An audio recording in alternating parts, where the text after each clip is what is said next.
I want to thank everyone for supporting the channel from all over.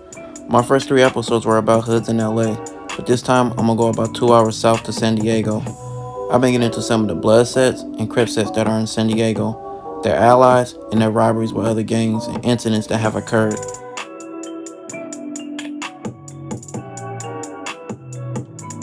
The first gang that would be detailed would be the Lincoln Park Bloods. They were started in the 1970s. They had many name changes in the 70s, but by the 1980s, the Lincoln Park Blood name will stick. They're located on the southeast side of San Diego. With them being Bloods, they wear red of course, but they also wear green. The Lincoln Park Bloods are allies of the 59brims, a set that was originally started in LA, and also the Emerald Hills Bloods, another blood set in San Diego. The Lincoln Park Bloods beef with Crip sets like Rollin' 40 Crips, who also originated from LA, and the West Coast Crips, who also have ties to the East Coast Crips in LA. They also have blood rivals like Ofarrell Park and the Skyline Pirus, who they were once cool with. The Lincoln Park Bloods are known for rappers like Mitchie Slick and being the area famous actor Nick Cannon's father was from, and also where he was raised. But they're also known for being very active in the streets, so that leads me to a few cases I'm gonna get into. On December 5th, 2006, Ahmaud Lewis, a member of the Lincoln Park Bloods, will lose his life. Two members of Lincoln Park, Deshaun Bornax and Anthony Torian, drove to Skyline Piru Turf. They will stop at a liquor store and Anthony will go in for a purchase. When he walked out, he seen Deshaun walking toward a cul-de-sac and heard 8 shots. Anthony will get out and drove to the driver's seat. Once Deshaun came back, he would drive away. Deshaun will tell Anthony he approached 2 dudes and shot them. Anthony will tell his girlfriend Kimberly to be his alibi. He will tell her to tell everyone that they went to the movies that night. December 19th, Kimberly will be approached by the police. She repeated the alibi Anthony told her. December 20th, Deshaun Bornax would knock at Kimberly's door. She opened and seen him at the door and 2 men by her car. He will tell her, "Remember what we told you to say. Stick to the story. We know where you live." She would later testify and get a police her true account, and she would be put into witness protection.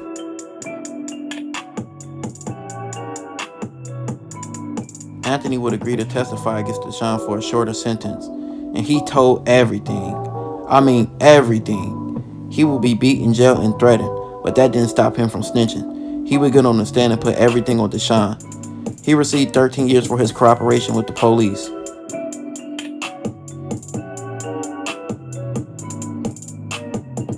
Unlike him, Deshaun Bornax didn't say anything, and he received 2 life terms, plus 57 years to life.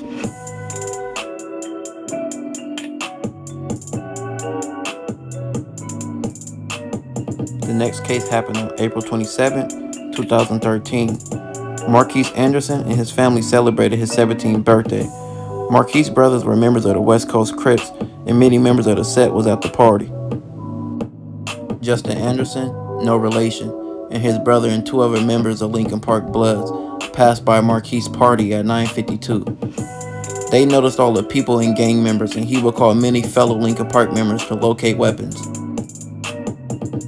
Justin Anderson would call over 6 fellow members of Lincoln Park Bloods to locate weapons, but he didn't know his phone was being tapped by the police. 2 people would be shot that night. With his phone being tapped, police had a case, and he would be arrested. He would be charged with 1 count to commit murder in the 1st degree and an assault with a deadly weapon, and he would be sentenced to 25 to life. Later on, Justin Anderson will be acquitted of all charges. The police couldn't actually prove that he had done anything, so he walked free. Now I'm going to get into their allies, the 59brims. This set originated from South Central, but they have been around for many decades, dating back to the 70s. Them and the Lincoln Park Bloods share most of the same rivals. August 13, 2004. Charles Foster, a member of the Skyline Pirus, rival of the Lincoln Parks, walked to a gas station in his area where he noticed a white expedition drive behind him and a passenger asked him where he was from. He will reply, "Skyline Piru." The passenger would throw up Lincoln Park and Foster would challenge him to a fight, but the car would drive off. Foster would tell his friends to watch out for the car. Later that night, he will be hanging out with several friends in a front yard when one of his friends yelled out, "White expedition." Everyone will run and the passenger in the expedition would begin shooting. Many would testify the shooter would throw up Lincoln Park before he shot, and many said it was up to 3 shooters. Charles Foster would be shot in his leg, and a hat would be found at the scene, which would later be tracked back to being one of the shooters. The next day, August 14, 2004, 5 members of Ofarrell Park Bloods would go to a club 3 cars deep. They would see 2 males in a parking lot in a white expedition. The 3-car crew of the Ofarrell Park Bloods would leave the club to find something else to do. Driving on the freeway, they would be followed by the expedition. Michael Cannon, being the last car of the 3-car deep crew, would be shot 2 times in the arm. The second car in the group had Richard Wilson and Christopher Scott in the car. Scott would hear a gunshot and duck. After the shooting ended, he looked up to see Richard Wilson in the passenger seat slumped over. Wilson would lose his life. On the same day, August 14, 2004, Alfred Lacey and his friend Lee Smith were sitting at the bus stop on Skyline Drive, which is Skyline Piru turf. Lacey would see the expedition and it caught his attention. He said because there was a lot of talk in the neighborhood about the white expedition and how everyone needed to be careful. The car would drive by mugging, then minutes later, it would come back, and Lacey said he seen a man aiming something at him. He would dive to the ground, and his friend Lee Smith would yell he was hit. Lee Smith would later on lose his life. Edward Thomas and his half-brother, Dejon Satterfield, would be later arrested for the crime. Satterfield would be the driver and the one who lost his hat, and Edward Thomas being the shooter. Thomas said they went on a crime spree they did because they ran a retaliation for a fight they had with rivals at a party where Skyline Piru disrespected them and their allies, Lincoln Park. Edward Thomas will receive 2 life terms, plus 96 years to life, plus an additional 40 years. His brother Dejon Satterwhite will receive 196 years to life. The next case will be about the rivals of the Lincoln Park Bloods and the 59brims. And I will talk about Charles Neal, a member of Ofarrell Park Bankster Bloods, and Maurice Tucker, a member of the Skyline Pirus. These 2 gangs are allies. Both gangs date back to over 3 decades and take up most of the same rivals. Like I said before, they beef with the 59brims, the Lincoln Park Bloods, and also the Emerald Hill Bloods. They're also rivals of both Crip gangs like the Rolling 40 Crips and the West Coast Crips. In Cleveland, a Lincoln Park member will lose his life in this case. June 2007, Charles Neal and his girlfriend took a trip with Maurice Tucker and his girlfriend.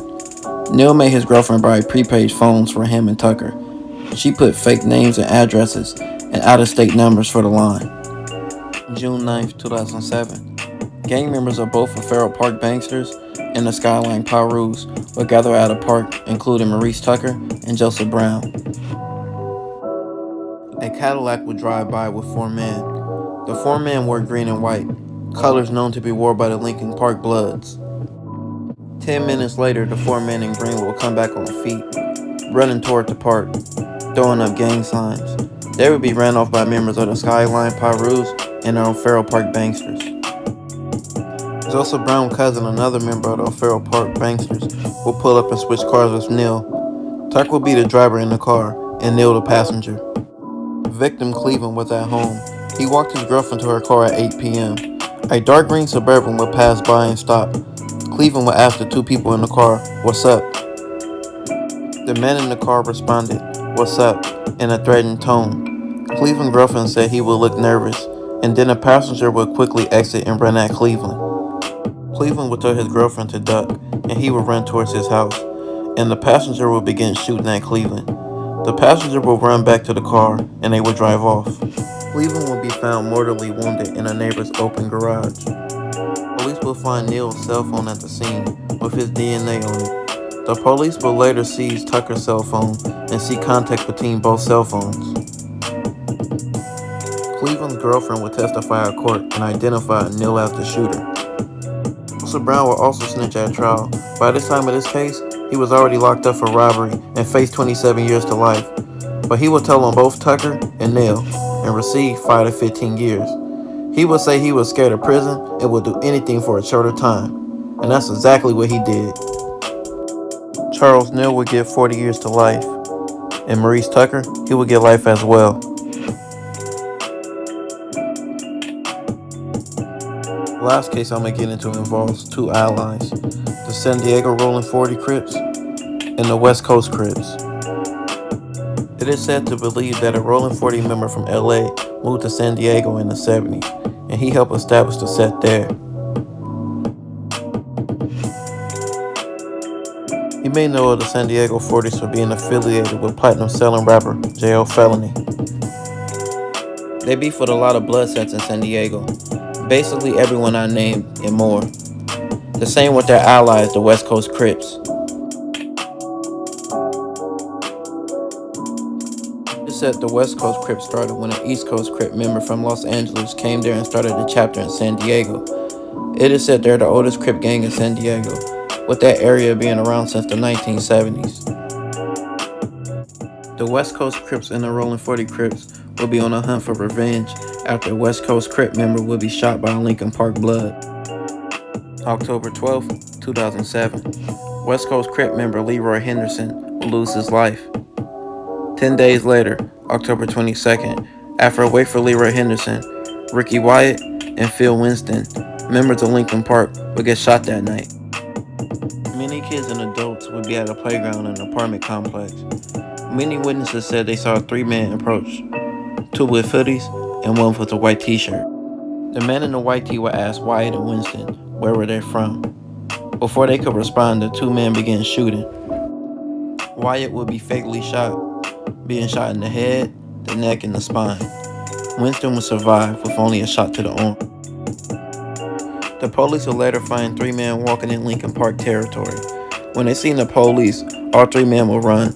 The police will only catch 2 of the men and find handguns tossed in the alley, along with hoodies and bullets. The man in the white t-shirt, Jamal Davis, will be the one who got away, but he will be arrested the next day at Henderson's funeral. He will tell the police he was there at the shooting, and he was a member of the West Coast Crips. He admitted to walking to the playground with the West Coast Crips and the 40 member. He would say on October 11th that him and 2 other Crips would beat up Lincoln Park member Antonio Davis, so he would kill Leroy Henderson from West Coast Crips for revenge.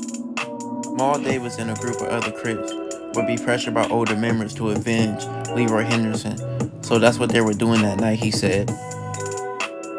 Jamal Davis would receive 25 years to life, and the 2 other men in the case were Ware and Jamel, and they received 16 and 21 years.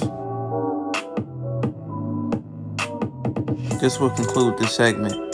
Don't forget to like, comment, and subscribe.